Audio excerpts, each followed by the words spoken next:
لب و لہجہ میں نے حیدرآباد میں یہ سنا تھا، اور جہاں تک مجھے پتا تھا الہ آباد اور حیدرآباد وغیرہ میں بہت فاصلہ تھا۔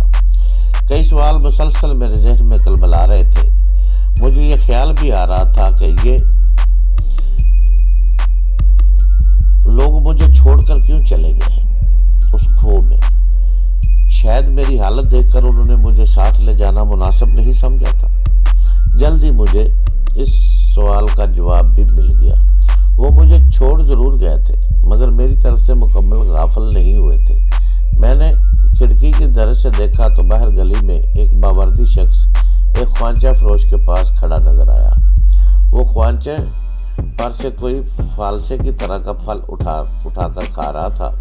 اس کی ریفل غلاف میں لپٹی ہوئی تھی۔ یہ عین ممکن تھا کہ یہ شخص یہاں میری نگرانی کے لیے موجود ہو۔ میں لیٹ گیا اور تھوڑی دیر بعد غنودگی نیند میں بدل گئی۔ جب ذہن بہت تھک جائے اور اعصاب نڈھال ہو جائیں تو ایسا ہی ہوتا ہے۔ جب میں سویا تو میرے اندازے کے مطابق دوپہر 3-4 بجے کا وقت تھا۔ آنکھ کھلی تو چاروں طرف اندھیرا چھا چکا تھا۔ غنی صاحب کے کمرے میں ایک بڑی لالٹین روشن تھی۔ میں چٹائی پر لیٹا ہوا تھا اور میرے سر کے نیچے غالباً غنی صاحب نے ایک نرم سرہانہ رکھ دیا تھا۔ میں اٹھ کر بیٹھ گیا، کھڑکی سے باہر جھانکا۔ منظر حیران کن تھا۔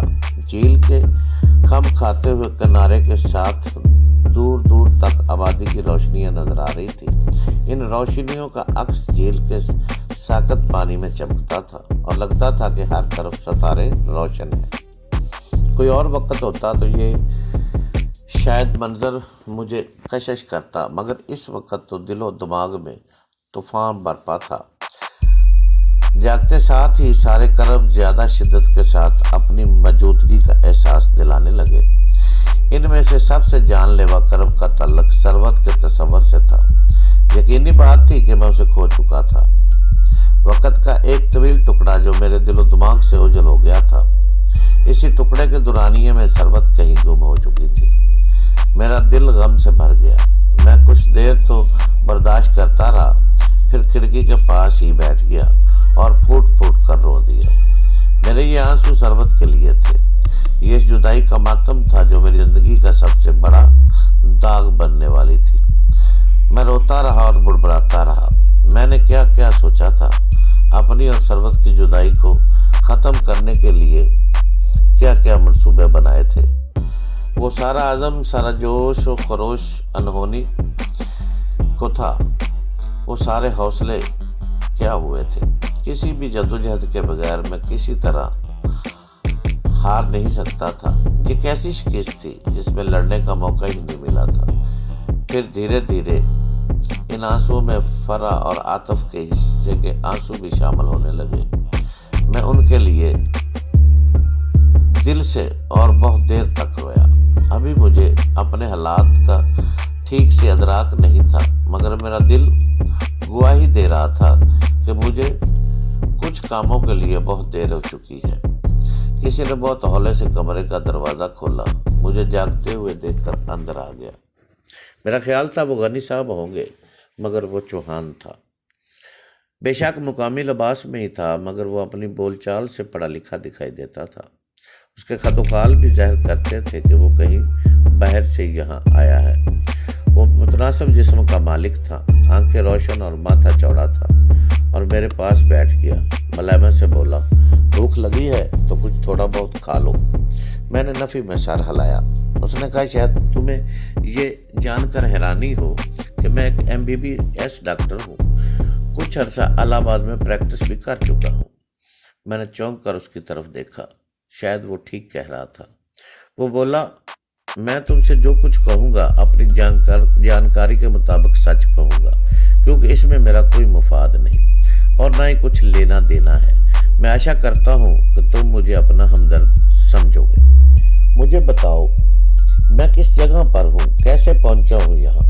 کیسے پہنچے ہو اس کے بارے میں تو میں زیادہ نہیں جانتا، کیونکہ تم میرے پاس یہاں اسٹیٹ میں آنے سے پہلے ہی موجود تھے، میرے آنے سے پہلے بھی۔ لیکن اسٹیٹ کیا یہ کوئی اسٹیٹ ہے؟ میں نے حیرت سے اس کی بات کاٹی۔